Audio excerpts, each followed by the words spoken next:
सलामत रहो जी।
मन को एकाग्र करके शब्दों को सुनना है जी।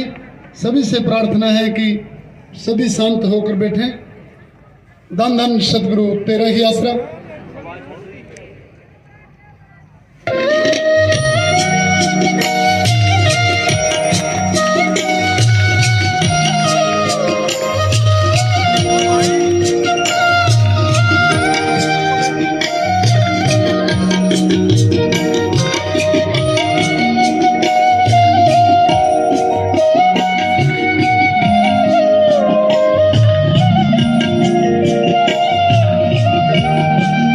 मालिक की साजनवाजी प्यारी सत्संग जीओ, दूर दराज पूरे वर्ल्ड में आप आज जुड़े हुए हैं। आप सबको उस परम पिता परमात्मा ओम हरि अल्लाह वाहिगुरु गॉड खुदा रब से आशीर्वाद मांगते हैं, दुआएं मांगते हैं आप सबके लिए, और आप सबको बहुत बहुत आशीर्वाद कहते हैं। आशीर्वाद तो गुरु जी का एक भजन सच्चे दाता रहबर शास्त्रनाम जी महाराज का, बड़ा किया कसूर प्रभु के। साइंस में भी बड़ी रुचि थी। ओम हरि अल्लाह वाहिगुरु से तो 5 साल के जुड़ गए थे सतगुरु जी से। सो उन्होंने बोला कि जो भी पढ़ना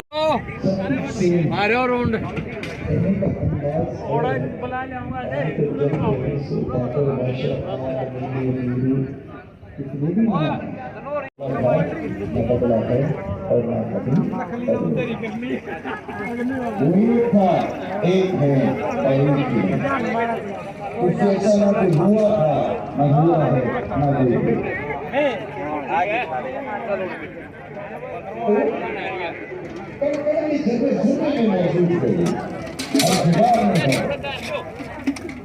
अगर वो आपका शरीर से बहुत बड़ा जगह इसका मतलब बनाया जाता है। अभी होता है वो प्राप्ति हो जाएगी। सर्वधर्म की बात कर रहे हैं, साफ लिखा है मन मंदिर परदेश कलंदर कभी तीर्थ नावा, एक शब्द मेरे प्राण बस है बहुत जन्मना।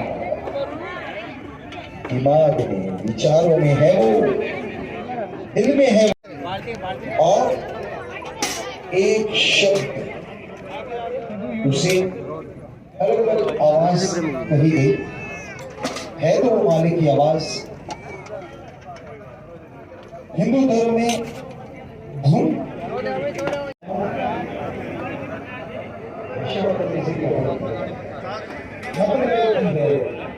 उसने आपके अंदर निंदा दुर्गुणता खिंचाई भक्ति बीमारी इससे मोहर लगी हुई है जल्दी, तो दूसरी तो आवाज सुनाई देती ही नहीं। जो खुद के अंदर चल रही है उसकी तरफ तो निगाह जाती ही नहीं। कैसे उस तक निगाह को लेके जाए, ध्यान एकाग्र करना होगा, उसका करना होगा। क्या है वो बात, क्या है ये नाम शब्द, क्या है तुम्हें हमने पढ़ा और उससे भी वो पुरातन है, इसलिए पुरातन शब्द की पहले व्याख्या करना चाहते हैं, बाकी की अपने आप आ जाएगी। गुरु मंत्र, गुरु का मतलब अंधकार और रू का मतलब प्रकाश होता है। गुरु ये शब्द बोलने से बनता है जो अज्ञानता रूपी अंधकार में ज्ञान का दीपक जला दे। मंत्र शब्द युक्ति मेथड,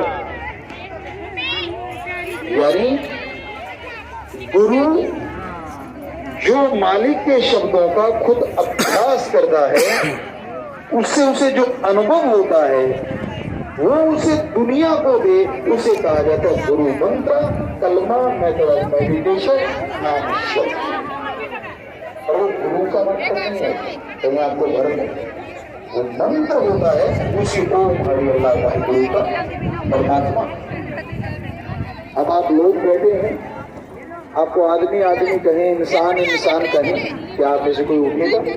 किसी का भी नाम ले दें, झट से खड़े हो जाओगे। उसी तरह आज के युग में, आज के दौर में देवताओं को भी लोग मालिक मानने लग जाते, भगवान कहने लग जाते। तो इसलिए उसको ला इलाहा इल्लल्लाह अल्लाह ताला का सुप्रीम पावर गॉड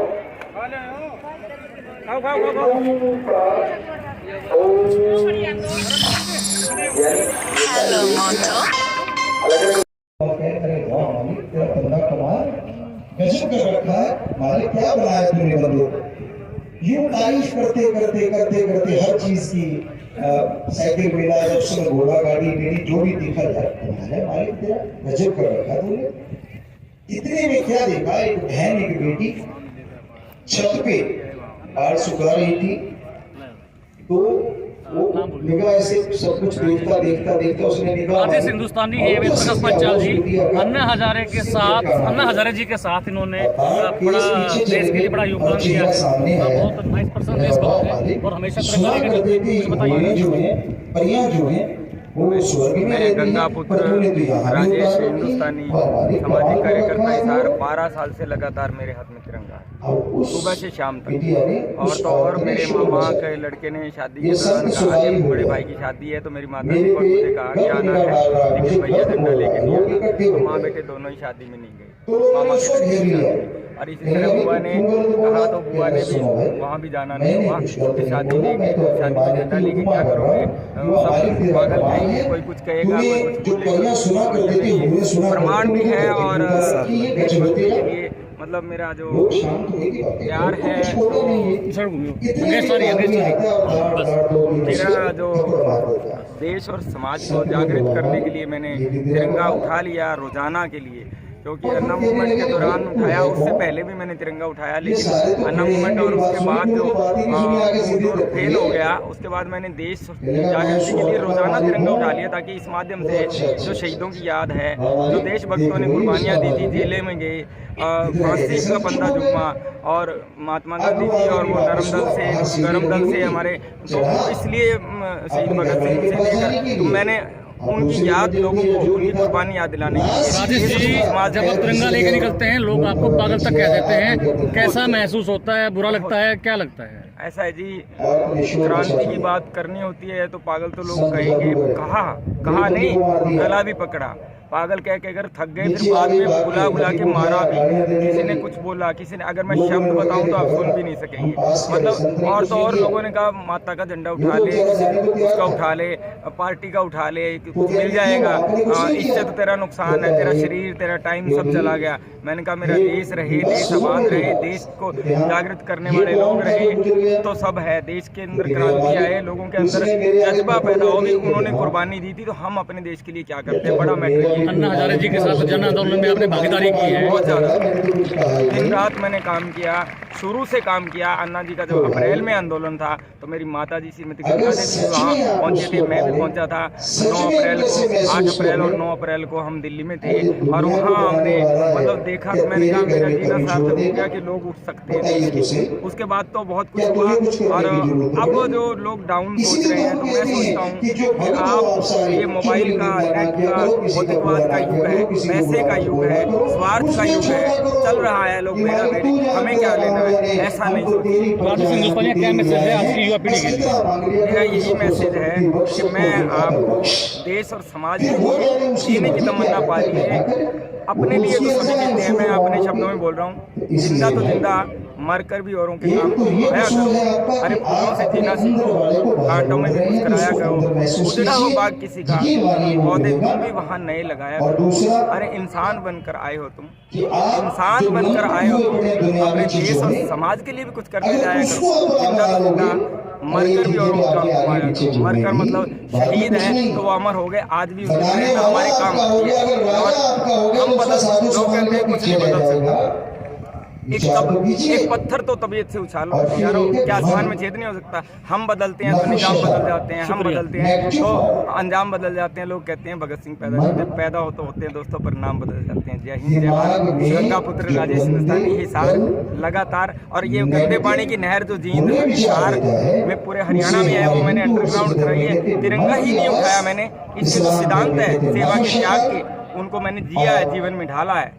और अपना बीमे की रकम तक राष्ट्र सेवा में लगा दी मैंने। किसी चंदा दान कभी कुछ किया नहीं, बीमे की रकम तक राष्ट्र सेवा में मैंने लगा दी है। गंदे पानी की जो पीने का पानी बड़ी नहरों से रजवाए जो आते थे छोटी नहरों के थ्रू, और टैंक में आता था पानी शहरों में, वो सप्लाई होता था, उसमें रास्ते में बस्तियों में लोग गंदगी डालते थे, मरे मछली डालते, कपड़े धोते, वो मैंने अंडरग्राउंड कराई। कटते हुए पेड़ों को आरे के आगे जेसीबी आगे खड़े होकर बचाया, और मेरी दिन रात सेवाएं जारी है, नशा विरोधी मुहिम भी जारी है। शुक्रिया, जय हिंद।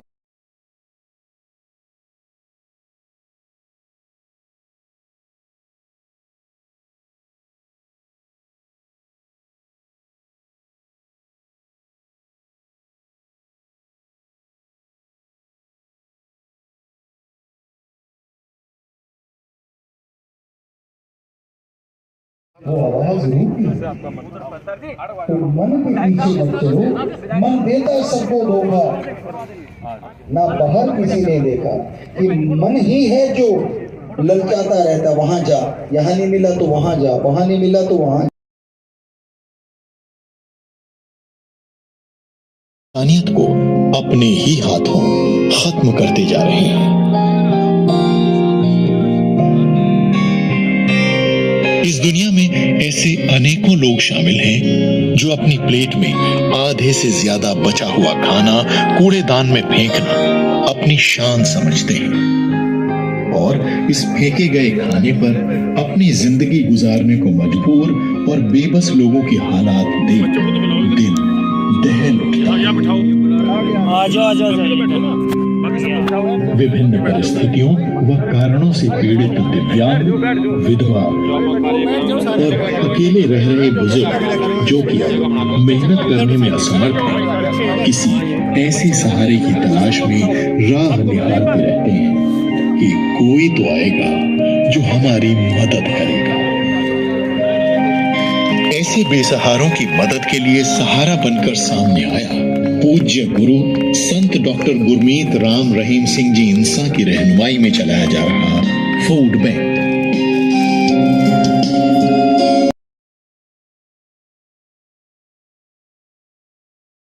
घंटी का रखती है वक्त, और जो भी खाने का पैसा होता है, जितना भी खाना होता है, वो उनको देते जो लाचार, अंगहीन, अपंग होते हैं। और हम कहते हैं इससे बढ़िया व्रत कोई दुनिया में हो ही नहीं सकता। जो आपके पेट में भोजन नहीं गया वो उनके पेट में गया, और उनकी दुआएं आएंगी, वो फूड बैंक में चला जाता है। और फूड बैंक वाले पूरा महीना जो आर्थिक तौर पे तंग हैं, अंगहीन, अपंग हैं, उनको पूरे महीने का राशन देते हैं, उसमें आपका भी हिस्सा होता है। इस मुहिम के तहत Shah Satnam ji green S welfare force wing के सेवादार व साध संग सप्ताह में एक दिन उपवास रखकर उस दिन के खाने को राशन के रूप में भूख से बिलखते लोगों तक पहुंचाकर उनकी असीम आशीषों को प्राप्त करते हैं। सोने पड़े चूल्हे जलते हैं।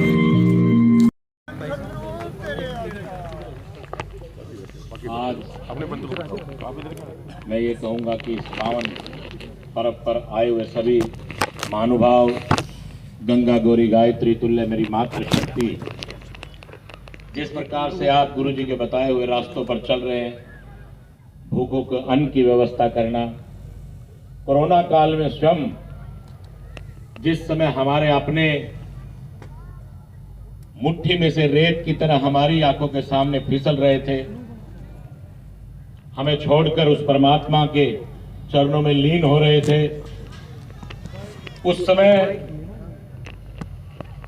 आप लोगों ने और संस्थाओं ने भी मिलकर वो कार्य करने का काम किया जिन्हें शब्दों में बयान नहीं किया जा सकता। क्योंकि ये महामारी समूचे विश्व पर आई और भारत में सरकार जहां अपना काम करती है, वो हरियाणा सरकार रही, भारत की सरकार रही, वहां आप जैसे लोगों ने भी मिलकर, आप जैसे भक्तों ने मिलकर भी इस बागडोर को संभालने का काम किया। और मैं ये कहूंगा कि बहुत उस ऐसे समय के अंदर जो हमने हाथ से हाथ बढ़ाकर करने का काम किया, जहां कहते थे कि छूना भी आज की तारीख में पाप है, वहां हम लोगों ने उन लोगों को भोजन कराने की व्यवस्था करने का काम किया जिनके नजदीक कोई व्यक्ति जा नहीं सकता था। ऐसी बात, ऐसा कार्य वही लोग कर सकते हैं जिनके दिमाग में आध्यात्मिकता हो, जिनके दिमाग में एक बात हो कि परमात्मा ने सबकी मृत्यु निश्चित कर रखी है, लेकिन हमारा फर्ज बनता है, इंसानियत का फर्ज बनता है, हमारा धर्म बनता है, हम अपने बताए हुए गुरुओं के रास्ते पर चलें और उन लोगों का सहयोग करें जिनके हालात आज खराब है। यही कारण रहा कि समूचे विश्व में भारत की जो, ये कहूंगा कि आप जैसे भक्तों ने जिस प्रकार से सेवा की, हम लोग बहुत से कम ज्यादा नुकसान हम लोगों को हुआ। जहां भारत सरकार में माननीय मोदी साहब ने, मैं कहूंगा विश्व में जिन इंजेक्शनों की खोज इतनी आसानी से नहीं हो पाई, हमारे भारत के, ये कहूंगा कि प्रधानमंत्री जी ने, हमारे वैज्ञानिकों ने ऐसे इंजेक्शनों की खोज की जो हमें विदेशों में भी इंजेक्शन हमने सप्लाई किए। इससे बड़े गौरव की बात क्या हो सकती है। मैं तो ये भी कहूंगा और विशेष तौर पे आप बताऊंगा कि जो बड़े गुरु महाराज जी थे, बड़े डॉक्टर साहब के हाथ से मैं भी उनके साथ था, तो बड़े डॉक्टर साहब ने भी उनके बीमार होने पर जींद में जब वो आए थे तो उन्होंने दवाई, बड़े डॉक्टर साहब ने ही उनको दवाई खिलाई थी। आज भी मेरे को याद है, हमारे ही पड़ोस में हमारी ही दीवार है, अनिल चावला जी भी, उनका परिवार रहता है। और मैं तो बल्कि बड़े आश्रम में सिरसा में भी उनकी शादी में, अनिल और सुरेश जी की शादी में भी मेरे को जाने का अवसर मिला था। वैसे भी गुरु जी महाराज जी के जब भी कार्यक्रम होता है, जब भी मुझे कोई संदेश मिलता है, मैं पूरा प्रयास करता हूं कि मैं आकर उनके दर्शन करूं और उनके बताई हुई बातें, और विशेष तौर पर गुरु जी महाराज जी का अनेक बातें गुरु जी महाराज करते हैं, अनेक आध्यात्मिक संत गुरु महात्माएं बताते हैं बातों को, लेकिन जो गुरु जी ने एक विशेष तौर पर जो मुझे बहुत अच्छी लगी, मैं अपनी तौर पे बताऊंगा कि वैश्याओं से, जिन्हें हम समाज से दूर रखते हैं, उनके साथ जो शादी करने का जो गुरु महाराज ने विषय सोचा था, ये विषय कोई आम व्यक्ति के सोच दिमाग में आ नहीं सकता। और उसके बाद जिन लोगों ने उनसे शादी की, उन्हें योद्धा का नाम भी गुरु महाराज जी ने देने का काम किया। ये बहुत बड़ी बात है, जिस बारे में कोई व्यक्ति सोच नहीं सकता, उस बारे में गुरु जी ने ऐसा विचार कर उन मैं कहूंगा बहनों को एक समाज में रहने का एक तरीका बताया। इससे बड़ी बात नहीं हो सकती। मैं तो आप सबसे निवेदन और प्रार्थना करता हूं कि सत्संग का अर्थ ही यही होता है कि अच्छे संग में चलने का काम करें। यही सत्संग की परिभाषा है। यही उम्मीद मैं करता हूं कि इसी प्रकार से आप लोग इंसानियत की राह पकड़कर अच्छे से अच्छा काम करने का काम करेंगे, क्योंकि हिंसा का नाम जो गुरु महाराज ने दिया वो इंसानियत का ही नाम है। ऐसी मैं आप लोगों से भी प्रार्थना करता और निवेदन करता हूं, और आप सबने मुझे इतनी इज्जत, इतना मान बख्शा। जब भी कोई कार्यक्रम होता है, मेरे पिताजी ने अक्सर मुझे एक बात कही थी कि जब भी कोई कार्यक्रम होता था, कोई भी धार्मिक अनुष्ठान या आध्यात्मिक कार्यक्रम होता था, मेरे पिताजी मुझे लेकर जाते थे। तो रात को कई बार लेट हो जाता था, तो मैं कहता था कि बाबूजी आप तो नींद आपकी तो खराब होती है, मेरी नींद भी खराब करते हो। तो मेरे पिताजी ने एक बात बहुत बढ़िया कही, सुबह कहने लगे मेरी माँ को बुलाकर कि तेरे साहबजादा ऐसे ऐसे मुझसे कह रहा था कि आपकी नींद तो खराब होती है, मेरी नींद भी खराब करते हो। बोले बेटा इसलिए तेरी नींद खराब करता हूं कि आज तू बच्चा है, जवान है, आज तो मैं तेरा हाथ पकड़कर, तेरी उंगली पकड़कर इन धार्मिक अनुष्ठानों में ले जाने का काम कर रहा हूं, लेकिन जब हम बूढ़े हो जाएंगे तो हमारा हाथ पकड़कर इन धार्मिक अनुष्ठानों पर, धार्मिक स्थानों पर ले जाने का काम करना। बहुत सी माताएं और बहनें बैठी है, मेरा उन सबसे भी निवेदन है। मेरे पिताजी अक्सर कहा करते थे आजकल गूगल का समय, कंप्यूटर का युग है, लेकिन इस कंप्यूटर के युग में 1 घंटे के लिए अपने मोबाइल को बंद करके, मेरी सबसे प्रार्थना और निवेदन है, ये मेरा पर्सनल सोच है, सबसे निवेदन है कि आप अपने बच्चों को उनके दादा दादी के पास अवश्य बिठाएं। 1 घंटे के लिए अगर वो दादा दादी के पास बैठेंगे, गूगल में आपको सब कुछ मिलेगा, ब्रह्मांड में क्या चल रहा है, क्या होगा, क्या नहीं होगा, वो सब आपको पता लगेगा। लेकिन 2 चीजें आपको कभी भी नहीं मिलेंगी, एक आशीर्वाद और एक तजर्बा। ये अपने बुजुर्गों के पास बैठने से मिलेगा, अच्छे सत्संग को सुनने से मिलेगा, ये आप लोगों को और कहीं नहीं मिलेगा। इन्हीं शब्दों के साथ मैं अपनी वाणी को विराम देता हूं और आप सबका बहुत बहुत आभार व्यक्त करता हूं कि मुझे आप जैसे आत्माओं का, एक शुद्ध आत्माओं का दर्शन करने का मौका मिला। मैं आप सबके चरणों में प्रणाम करता हूं। जय हिंद, जय भारत, धन धन सद्गुरु तेरा ही राज। 7 से 9 गुरु जी ने एक मुहिम भी चलाई है, जैसा मुझे पता लगा 7 से 9 बजे तक इस डिजिटल मुहिम में भी आप जुड़े, ताकि हम लोगों को अच्छा सत्संग मिले और हम अपने बच्चों का भविष्य बनाने के साथ साथ उन्हें अच्छे संस्कार भी डालें। ऐसी मेरी आप सबसे प्रार्थना। धन धन सतगुरु तेरा ही आसरा। धन धन सतगुरु तेरा ही आसरा। मैं डॉक्टर साहब हैं, वो अपने कर कमलों से उनको दें। और साथ संगत जी, जैसा कि डॉक्टर साहब ने बताया कि अपने मुहिम तो पिताजी ने 7 से 9 बजे तक 2 घंटे मोबाइल बंद करने की, और ये डिजिटल फास्ट जो नाम दिया है पिताजी ने, अपने परिवारों से मिलने की, उनसे बातचीत करने की, ये जो मुहिम चलाई है, तो ये साथ संगत इसको पूरा जो बेसहारा है, आर्थिक स्थिति से कमजोर है, उनको शास्त्र नाम जी ग्रीन वेलफेयर फोर्स के क्लॉथ बैंक से गर्म कपड़े वितरित कर रहे हैं जी। धन धन सतगुरु तेरा ही आसरा। डॉक्टर साहब जी हम सबके बीच में पधारे हैं और बहुत अच्छे धार्मिक विचारों के हैं, इसलिए उनका यहाँ पधारने का साथ संगत की तरफ से बहुत बहुत धन्यवाद करते हैं जी। और आपने इसी तरह से प्रेम से सजे रहना है। आपको प्रसाद भी बांटा जाएगा और लंगर भोजन का प्रबंध भी है। तो साथ संगत जैसे बड़ी तादाद में पहुंची है, सारे पंडाल छोटे पड़ गए हैं, सारे इंतजाम छोटे पड़ गए हैं, क्योंकि सतगुरु का प्रेम ही ऐसे ठाठे मार रहा है। वो लगता है वो समुद्र चल के आ गए हैं आज जींद के अंदर, जो साथ संगत इतनी तादाद में यहाँ पे गुरु के प्रेम के लिए, गुरु के वचन सुनने के लिए पहुंची है जी। इसी तरह से आप सजे रहना। बड़े ही प्रेम से आपने अनुशासन दिखाया है, प्रेम से बैठे हैं।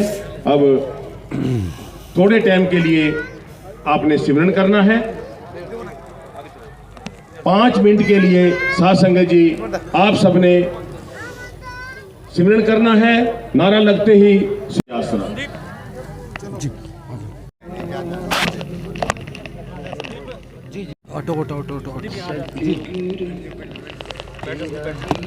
आईडी लगा ले आईडी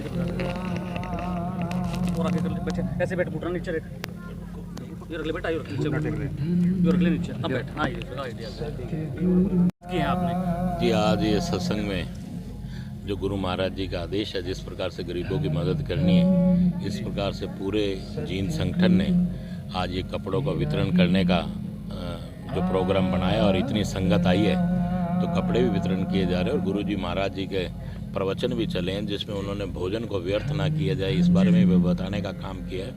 पानी को बचाने का, वृक्ष लगाने के बारे में भी गुरु महाराज जी ने बताया है। पर्यावरण ताकि उचित रहे और सब बढ़िया रहे, इस प्रकार से गुरु महाराज जी के जो आदेश हुए हैं, तो संगत उसको पूर्ण रूप से मनाने का काम करती है, उन बातों को मानने का काम करती है। जिस प्रकार से सरकार अपनी तरफ से भी लगी हुई है कि पर्यावरण को बचाया जाए, इसी प्रकार से जल को बचाया जाए, तो इसी प्रकार से एक ये कह सकता हूँ कि एक बहुत बड़ा समूह, ये कह सकता हूँ जो संगत है, गुरु महाराज जी की आवाज़ को भगवान की वाणी मानकर उसे पूरा करने का काम करती है, ताकि पानी का बचाव भी किया जाए। और लोगों को भी प्रेरित गाँव में ये लोग करते हैं कि पानी बचाया जाए, वृक्ष लगाए जाएँ, ताकि हमें फ्री में ऑक्सीजन मिले। इस प्रकार से ये मैं कहूँगा कि एक बड़ी अच्छी मुहिम है, बहुत अच्छी पहल है, जिसे देखकर लोग और प्रेरित होते हैं और वो अपनी तरफ से ऐसे कार्य करने का प्रयास करते हैं। उसको लेकर आपका क्या कुछ कहना है? देखिए, मुहिम जो गुरु महाराज जी ने चलाई है डेरा सच्चा सौदा ने, ये कहूँगा कि ये मुहिम लगातार इस प्रकार से चलती रहे, तो लोगों को एक अच्छा विश्वास भी और एक अच्छी प्रेरणा मिलती है। इस प्रकार से जैसे डिजिटल ये बनाने का काम किया, तो इससे जो नौजवान हमारे बच्चे हैं वो भी कहीं ना कहीं प्रेरित होंगे।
छोड़ें, बुराई छोड़ें और सुख की ज़िंदगी उनकी जिए। बस क्या नाम है?